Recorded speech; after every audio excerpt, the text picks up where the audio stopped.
Our devotional thought from the Old Testament today begins in the book of Exodus, chapter 24. It's what I would call Joshua's introduction to the presence of God. You've often heard me teach that one of the ways we recognize the next generation of spiritual leaders is not because of their charisma, not because they're the cool dude. I think everybody's getting tired of the cool dudes. But we recognize the next generation because they're the ones that stay in the presence even when everybody else leaves. Now, I usually teach that to you from Exodus chapter 33, verse 11. Inside the tent of meeting, the Lord would speak to Moses face to face as one speaks to a friend. And afterward, Moses would return to the camp, but the young man who assisted him, Joshua, son of Nun, would remain behind in the tent of meeting. So notice with me, you look to young leaders who love the presence of God. It's not that they love the platform. They don't love being in front of people. They don't want to be the decision makers. They love the presence. That's where you find the next generation of leaders.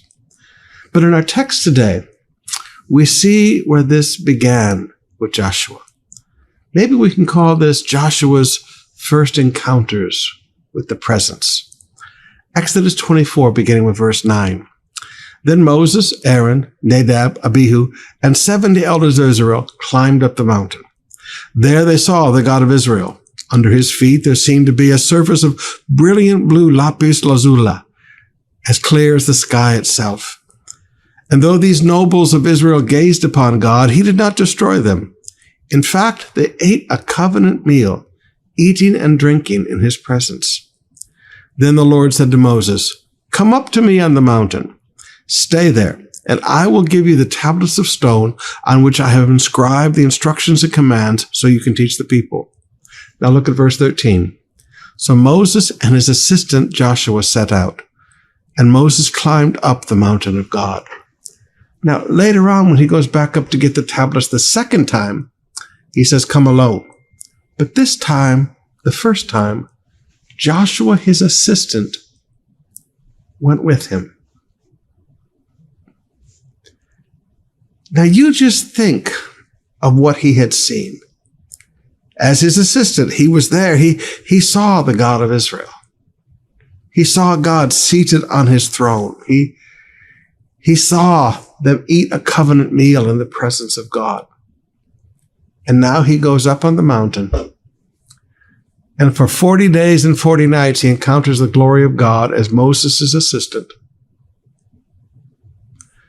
Receives the tablets, because Joshua talks to Moses on the way back down about the people are out of control. So he was there the whole time. Now, beloved, I look at that and then I look at Solomon.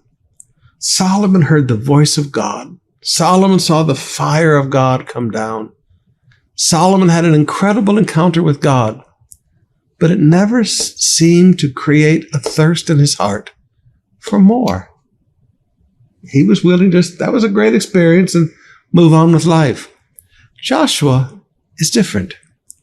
It seems that Joshua was a man who learned to love the presence.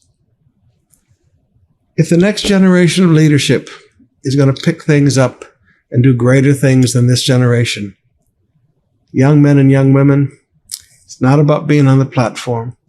It's not about charisma. It's not about being the cool dude. It's about loving the presence.